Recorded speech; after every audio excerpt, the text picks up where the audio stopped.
Olá! Hoje, na nossa aula de ciências, vamos falar de um sistema muito interessante. Linfático é o nosso sistema. Então, olha lá. Quais as funções que este sistema exerce no nosso organismo? Como o desequilíbrio desse sistema pode trazer distúrbios, danos para o nosso corpo? Vamos pensar? Então, bora lá.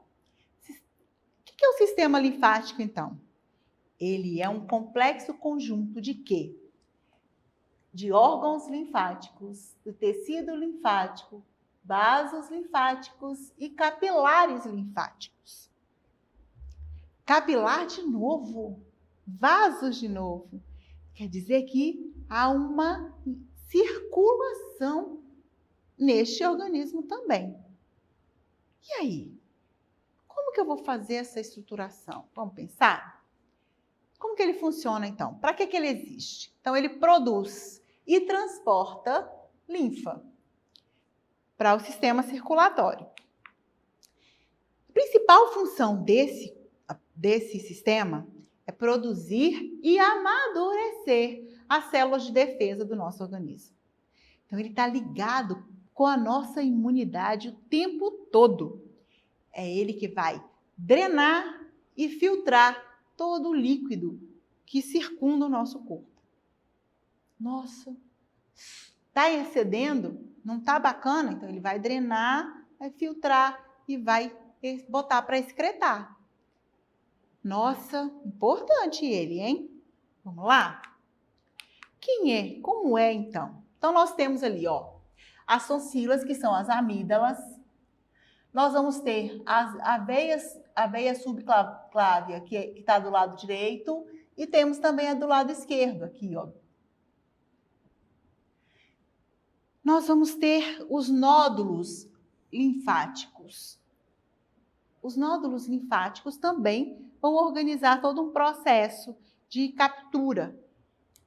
Nós vamos ter o timo, o baço e os vasos linfáticos. Lembra que eu falei, quando a gente estava lá no sistema circulatório, que a gente ia falar um pouquinho desse baço? Lembra que eu falei com vocês que lá as células, quando acontece qualquer movimento diferente das hemácias, esse baço vai entrar em sofrimento? Nós estamos ligados ao sistema imunológico. Como que isso tudo funciona? Vamos lá. Então, quais são os órgãos linfáticos? Como que eles trabalham ali? Então, nós vamos ter as amígdalas, nós vamos ter timo, medula óssea, baço, nódulo linfático e apêndice. O nódulo linfático, ele também é chamado de íngua. Então, esse processo ingual, que é um processo que, às vezes, quando está infeccionado, quando a gente tem uma infecção, ou de garganta, ou de ouvido, a gente, às vezes, fala assim, né? A mãe fala, ai, mãe, tô com uma dor assim, tá doendo, tá inchado, tá quente. Aí a mãe fala assim, ah, você tá com íngua, né? É graças aos nódulos linfáticos chamados de inguais. Bom, o que mais? Vamos entender as amígdalas, então. As amígdalas, elas estão na parte superior. Elas guardam um arquivo imunológico. As amígdalas, elas são responsáveis por guardar, por armazenar todas as informações de tudo quanto foi tipo de vírus e bactérias que já fizeram com que você entrasse em um processo gripal ou infeccioso. Ela é a nossa caixinha de memórias. Ela é que vai guardar todo esse processo para que a gente consiga produzir estratégias para o corpo se defender. Então, elas são importantes. Antigamente, quando se tinha ali um processo infeccioso nas amígdalas recorrente, que estava sempre acontecendo, o médico ia lá e, vamos tirava as amígdalas. E aí, o seu organismo já não conseguia mais te dar essa informação de que você já passou por aquele processo e você pode usar esse mecanismo para se defender. Então, elas são importantíssimas para a defesa do nosso organismo. A medula óssea, extremamente importante. Ela tem um papel de produzir os glóbulos brancos ou os leucócitos, que são quem defende o nosso organismo, não é mesmo? E aí, quando a gente está lá com alguma infecção, ou o corpo está começando um processo gripal, a gente, né, você recebe lá a mensagem de que você precisa criar anticorpos, precisa criar um processo de defesa.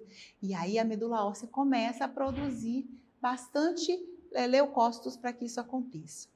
Mas ela também produz as plaquetas, que são quem faz todo esse processo de fechamento, de coagulação, e produz glóbulos vermelhos. Então, todas as células produzidas dentro do nosso sangue passam pelo processo de produção lá na nossa medula óssea.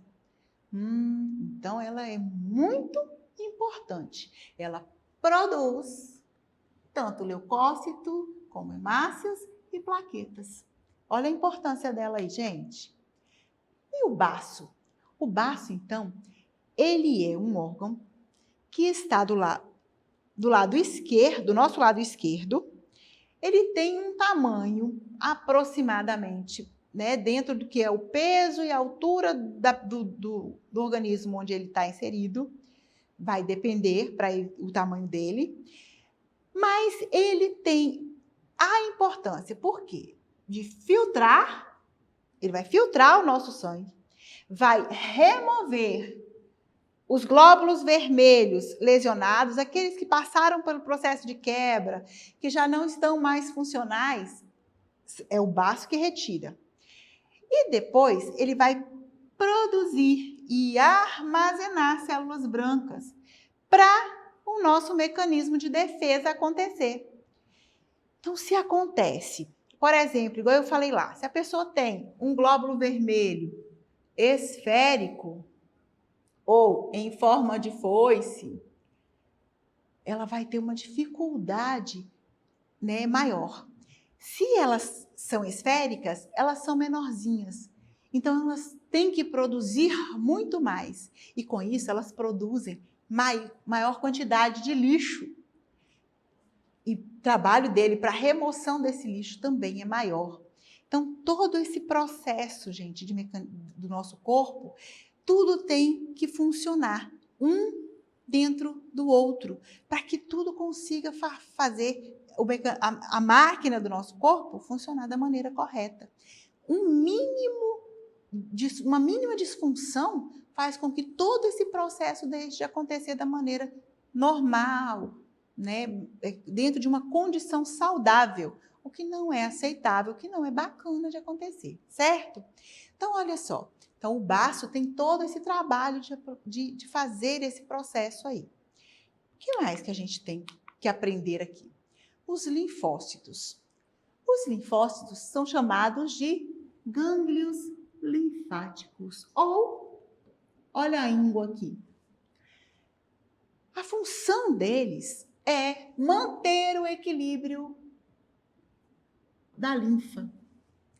Então, ele vai manter a produção e o equilíbrio da linfa dentro do nosso organismo, para que o nosso sistema imunológico funcione de uma forma perfeita, dentro de uma função organizando, para que a gente não tenha uma baixa ou uma alta, fazendo com que o nosso sistema imunológico fique totalmente desestruturado. E aí, então, a gente consegue manter o corpo saudável. O que mais a gente tem? O timo. Ele ajuda a amadurecer os linfócitos. Olha cá, ó. Tá ligado ao outro. O timo o linfócito organiza as células, o timo amadurece essas células. E aí a gente consegue fazer com que a defesa do nosso organismo esteja totalmente dentro dos níveis aceitáveis. Bom, na infância, o timo, ele produz uma memória. Lembra que nós falamos que as amígdalas têm a nossa memória de todos os vírus, vírus e bactérias que já passaram pelo nosso organismo e causaram qualquer processo de infecção, bacana, ou doenças, né? Aqui na infância, ele vai produzir uma memória. Lá o bebê, a minha mãe ganhou um neném. Aí a mamãe levou o bebê para poder vacinar com 20 dias. Mas com 20 dias, para que ele precisa da vacina? Para que o corpo dele consiga entender, já que é começar a compreender as vacinas, a necessidade do processo imunológico. O bebê, quando ele nasce, essa defesa dele não está organizada. Ela não tem um processo todo formado de defesa do organismo. Então, as vacinas vêm para fazer com que esse organismo crie defesas em decorrência de algumas doenças. E aí a gente consegue fazer esse processo se estruturado, né? A gente consegue estruturar o corpinho desse bebê para que ele crie defesa em função daquela doença. Por isso a gente precisa tomar as vacinas. Por isso está todo mundo tão aí ligado no tempo certo para tomar as vacinas contra a Covid-19. Ok? Bom, o apêndice então. O apêndice, ele vai fabricar e servir como depósito para as bactérias que vão auxiliar na nossa digestão. Então, olha só, lembra que eu falei com vocês lá no processo digestório do sistema, que a gente tem bactérias que são boas, que trabalham esse processo de quebra do nosso alimento, que ajuda, auxilia ali no trato intestinal para que a gente consiga fazer um bolo fecal bacana e tudo? Pois é, e é o apêndice que vai fazer essa função. Percebem quanto o mecanismo é um ajudando ao outro, um auxiliando o processo que acontece no outro? Os sistemas todos são interligados. E aí? E a linfa? O que é essa linfa? Como que ela se organiza? Como que ela é produzida? Então, a linfa é um líquido que impregna o corpo e ela é produzida quando o sangue atravessa os vasos capilares. Vasos capilares, lembram? Aqueles bem fininhos, aonde as células andam enfileiradas? Pois é. A linfa tem poros. Estes poros, eles vão estar ligados, ao fluxo intersticial, que estão também entre os capilares. Então, o que acontece? Os glóbulos vermelhos mandam, através do fluido intersticial, substâncias para a linfa e a linfa manda também substâncias para os capilares. E assim a gente consegue fazer essa nutrição, né, entre um espaço e outro. Então, eles são tão pequenos, os poros, mas eles permitem a passagem tanto do glóbulo vermelho quanto do plasma. E aí eu vou ter o quê? Presença de oxigênio, de proteínas, glicoses e glóbulos brancos. Então, olha só, a linfa, ela é um líquido que vai estar ali misturadinho, né, no meio, e que vai conseguir transportar substâncias para o sangue e trazer nutrientes também para o meu corpo, para ajudar nessa defesa. Então, como seria isso? Então, ela é formada a partir do sangue dos capilares. Ela encontra-se em contato direto com as células e ela faz troca de produtos que são indispensáveis. Então, olha só ali para a gente perceber, a linfa, ela pode ser classificada de duas formas. Ela vai ser intersticial, quando há a passagem, né, do fluido entre as células e tecido. E ela vai ser circundante quando acontece dentro da linfa, no interior dos vasos linfáticos. Então, se ela está dentro de um vaso linfático, ela é circundante. Se ela está em contato com outros tecidos, entre células, ela é intersticial, certo? E ela é responsável por fazer todo esse transporte e auxiliar nas nossas defesas. E aí, gente? Vamos melhorar o nosso conhecimento usando as nossas bibliografias. E para acessar nossas atividades na plataforma SMED-GV, você vai apontar a câmera do seu celular na imagem que aparece no canto da tela. Vai acessar nossas redes sociais e se inscrever em nosso canal do YouTube SMED-GV. Até a nossa próxima aula.